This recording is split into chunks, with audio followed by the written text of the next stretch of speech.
Hello बच्चों, आज हम लोग बीए सेकेंड ईयर में आपकी यूनिट फर्स्ट का पहला चैप्टर है राजस्थान की पुरातन संस्कृति और सभ्यताएं। तो उसमें हम तीसरी सभ्यता है प्रमुख बेराट की सभ्यता, उसके बारे में पढ़ेंगे। ये कालीबंगा, आहड़ और बेराट तीनों ही राजस्थान जीके की दृष्टि से इम्पोर्टेंट हैं। तो इसमें जो भी छोटे क्वेश्चन बनते हैं वो आपके आगे कंपटीशन में पूछे जा सकते हैं, तो उसको ध्यान में रखते हुए आप पढ़ें और जो इम्पोर्टेंट बताएं उनको आप एक कॉपी में नोट करते जाएं। जो राजस्थान का बेराट क्षेत्र है, वहाँ उत्खनन में जो चीज़ें मिली हैं उस आधार पे वो पुरातात्विक दृष्टि से और ऐतिहासिक दृष्टि से, दोनों ही दृष्टि से एक महत्वपूर्ण क्षेत्र है। यहाँ पर अगस्त सितंबर 1987 में खुदाई का कार्य प्रारंभ हुआ। खुदाई के दौरान यहाँ पर पूर्व पाषाण काल से लेकर उत्तर पाषाण काल तक के सभी अवशेष प्राप्त हुए हैं।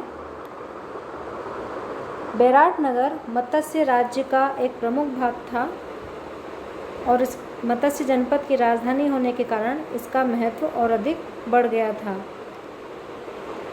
बेराट नगर जयपुर से 52 मील की दूरी पर जयपुर अलवर मार्ग पर स्थित है। यह क्षेत्र चारों ओर से पर्वतों से घिरा हुआ है। पहाड़ियों के अलावा यहाँ पर बेराट रेतीले टीलों से भी घिरा हुआ है। इन टीलों में बीजक की पहाड़ी और भीमजी की डूंगरी अति महत्वपूर्ण सिद्ध हुई है। इस चीज़ का ध्यान रखना, ये जो दो पहाड़ियाँ हैं, बीजक की पहाड़ी और भीमजी की डूंगरी, यहीं पर इस सभ्यता और संस्कृति का मुख्य रूप से उत्खनन का कार्य किया गया है। बीजक की पहाड़ी से 50 किलोमीटर की दूर पर गावड़ी या गणेश्वर स्थान है, जहाँ से खुदाई में बहुत सारे तांबे के उपकरण प्राप्त हुए हैं। इसके आधार पर बेराट को ताम्रयुगीन सभ्यता का प्रमुख केंद्र माना जाता है। बेराट के उत्तर में 18 किलोमीटर की दूरी पर जोधपुरा नामक स्थान है। यहाँ से लोहे से निर्मित कुल्हाड़ी, चाकू, छुरे आदि कई उपकरण प्राप्त हुए हैं। इनके अलावा यहाँ लोहा गलाने की एक भट्टी भी मिली है, जिससे पता चलता है कि यह लोह युगीन सभ्यता भी यहाँ विकसित हुई। जब खुदाई में मिले जो साक्ष्य मिले हैं, जब उनका विश्लेषण करते हैं तो पता चलता है कि यहाँ पर तांबा, लोहा और पत्थर आदि सभी के विभिन्न उपकरण प्राप्त हुए हैं। अतः इस दृष्टि से बेराट का क्षेत्र एक महत्वपूर्ण क्षेत्र बन जाता है और ऐतिहासिक दृष्टि से भी एक महत्वपूर्ण क्षेत्र है।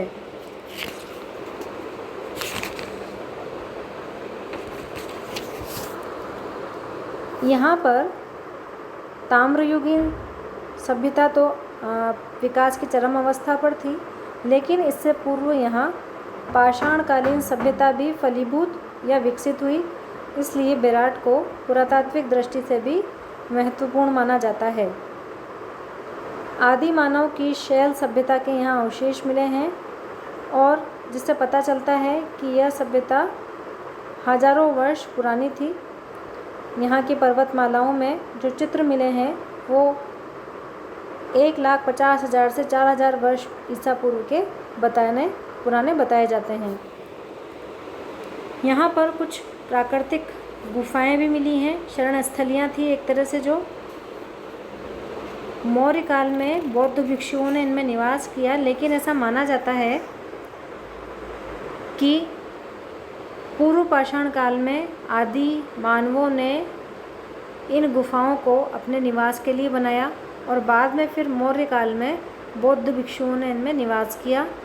इस प्रकार की गुफाएं बीजक की पहाड़ी, गणेशगिरी और भीमसेन की डूंगरी में मिली हैं। इन गुफाओं के पास में पानी को इकट्ठा करने के स्थान बनाए गए हैं। एक विशाल गुफा गणेशगिरी है जो महादेवा की पहाड़ियों में मिली है। इन गुफाओं में शैल चित्र भी मिले हैं। कई शैल चित्रों की खोज समय समय पर की गई, जिससे उस समय की सभ्यता और संस्कृति के बारे में जानकारी प्राप्त होती है। बेराट की सभ्यता मात्र शैल सभ्यता का ही केंद्र नहीं था, वरन यह ताम्र सभ्यता का भी केंद्र स्थल था। जो उत्खनन में ताम्र उपकरण मिले हैं वो इस तथ्य की पुष्टि करते हैं।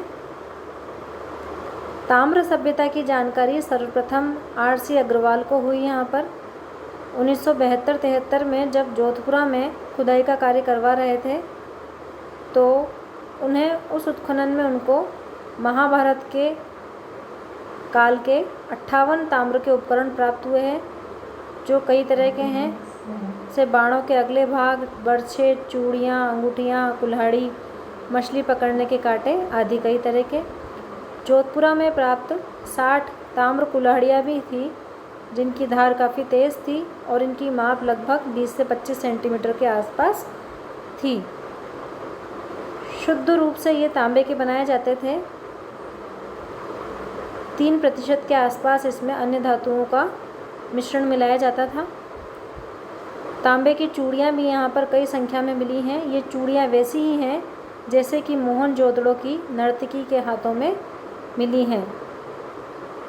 अतः इस साक्ष्यों से स्पष्ट हो जाता है कि जब महाभारत काल था उस समय यहाँ पर ताम्र व्यवस्था पूर्णतः विकसित थी। यदि हम बेराट के महत्व को ऐतिहासिक दृष्टि से देखें तो यहाँ पर महाभारत कालीन सभ्यता का विकास हुआ। महाभारत के उद्योग पर्व और विराट पर्व में विराट नगर को एक समृद्ध नगर बताया गया है और यहाँ के राजा को वीर और न्यायी बताया गया है। धर्मराज युधिष्ठिर ने कहा है, मत्स्य राज विराट धर्मप्रिय, साहसी, नीतिपूर्ण और हमारे हितैषी हैं। महाभारतकालीन मृद्भांड भी यहाँ पर प्राप्त हुए हैं, जिन पे चित्रांकन हुआ है। लोहे की कुल्हाड़ियाँ और भाले मिले हैं। अतः स्पष्ट है कि ताम्र युग के बाद यहाँ पर लोह सभ्यता भी विकसित हुई। इसके बाद यहाँ उत्खनन में मौर्यकाल से संबंधित, मौर्यकालीन सभ्यता से संबंधित प्रमुख वस्तुएं और साक्ष्य प्राप्त हुए हैं। मौर्य काल में मत्स्य जनपद का बड़ा महत्व था। बौद्ध काल तक यह स्वतंत्र जनपद रहा, पर मौर्य काल में उस साम्राज्य का अंग बन गया। यहाँ पर अशोक के अभिलेख प्राप्त हुए हैं। 1955-56 व 1962 में यहाँ पर जो खुदाई का कार्य हुआ उससे इस क्षेत्र में चंद्रगुप्त मौर्य के प्रभाव के भी प्रमाण प्राप्त हुए हैं, जिससे स्पष्ट होता है कि विराट नगर की प्राचीन सभ्यता और संस्कृति मौर्यकालीन सभ्यता से जुड़ी हुई थी और मौर्य शासकों ने इस प्रदेश के विकास की ओर भी ध्यान दिया। अब अगला अपन इसमें देखें, इसकी विशेषताओं में हम मान सकते हैं कि यहाँ जो खुदाई की कार्य हुआ उसमें जो अवशेष और उपकरण प्राप्त हुए उस आधार पर यहाँ किस तरह के भवन प्राप्त हुए हैं।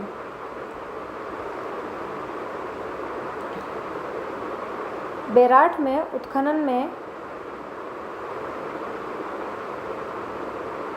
मौर्यकालीन अवशेष जो बीजक की पहाड़ी पर मिले हैं वो ऐतिहासिक महत्व के हैं। इस पर गोल आकृति का देवालय मिला है, वह प्राचीन वास्तुकला का प्रतीक है। इसके आसपास 2 बौद्ध मठ और मिले हैं। ऐसा माना जाता है कि स्थापत्य कला की दृष्टि से ये काफ़ी महत्वपूर्ण थे।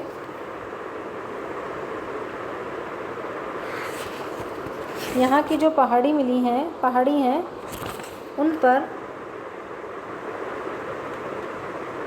जो साक्ष्य मिले हैं उनसे पता चलता है कि यहाँ ईदगाह और टकसाल के खंडहर भी उपलब्ध हुए हैं। विराट नगर उस काल में व्यापार और वाणिज्य का प्रमुख केंद्र था।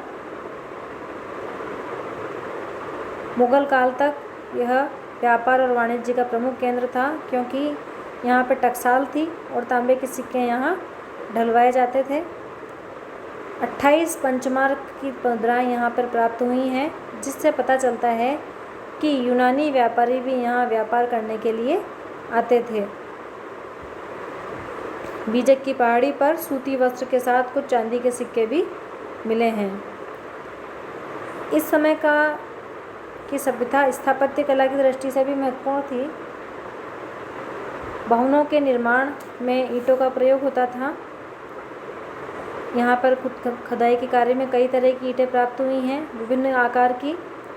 फर्श के निर्माण में टाइल्स का प्रयोग किया जाता था, जो 2 फीट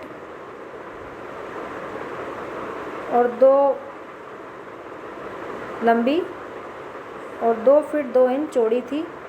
अतः इनका आकार जो था माना जाता है वर्गाकार था।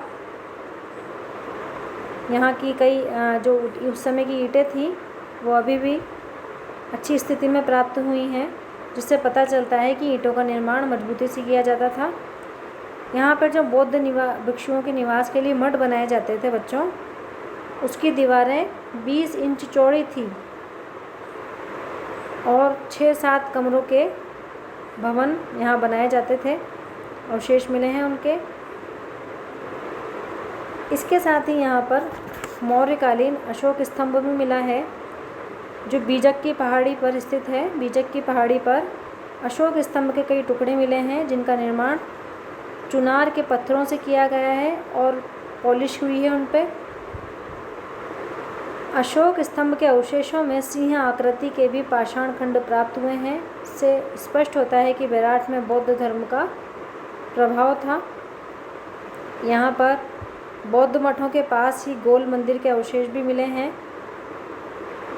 बौद्ध मठ प्राप्त हुए हैं, जिन पर हीनयान संप्रदाय का प्रभाव था। और इसके अलावा यहाँ देवालय के साक्ष्य मिले हैं, अवशेष मिले हैं, जिनके दरवाज़ों का निर्माण लकड़ी से किया जाता था और फर्श ईंटों से बनाया जाता था। मंदिर के बाहर की दीवार भी ईंटों से ही बनाई जाती थी और मंदिर के चारों तरफ 7 फीट चौड़ी गैलरी भी होती थी। प्रवेश द्वार का निर्माण पूर्व दिशा में किया जाता था। यहाँ का जो धर्म था वो उस समय बौद्ध धर्म काफ़ी विकसित हुआ यहाँ पे, क्योंकि मौर्य काल में बौद्ध धर्म का काफ़ी प्रभाव रहा इस क्षेत्र पर। यहाँ पर जो मृदभांड मिले हैं वो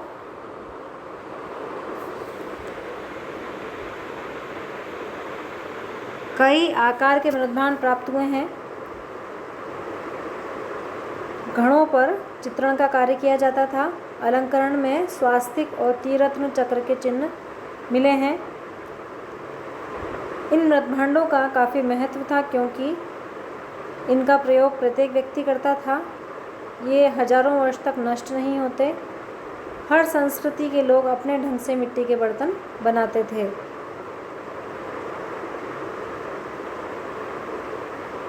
कालीबंगा और आहड़ के मृदभांडों पर त्रिरत्न चक्र के दर्शन चिन्ह नहीं मिलते हैं, लेकिन बेराट के मृदभांडों पर ये दिखाई देते हैं, जिससे स्पष्ट है कि मौर्य काल में यहाँ बौद्ध धर्म का प्रभाव था।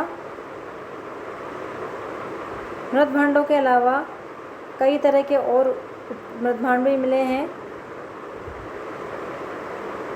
जिससे पता चलता है कि लोहा, तांबा और पत्थर की जानकारी होने के बावजूद यहाँ पर मिट्टी के उपकरण यहाँ के लोग बनाते थे। अतः इन सभी विशेषताओं की दृष्टि से देखा जाए तो बच्चों बेराट की जो सभ्यता थी और संस्कृति थी वो काफ़ी पुरातन संस्कृति की ओर संकेत करती है। यहाँ पे कई महत्वपूर्ण साक्ष्य प्राप्त हुए हैं। यहाँ पे जो साक्ष्य प्राप्त हुए हैं बेराट में, वो इस सभ्यता को पूर्व पाषाणकालीन सिद्ध करते हैं। पाषाणकालीन सभ्यता होने के साथ साथ यहाँ ताम्रकालीन सभ्यता और बाद में फिर लोहे के उपकरण भी यहाँ पर निर्मित हुए। अतः इस प्रकार बेराट की प्राचीन सभ्यता राजस्थान की सभ्यता और संस्कृति को एक नवीन अध्याय प्रस्तुत करती है उसके लिए, और एक नवीन मोड़ देती है।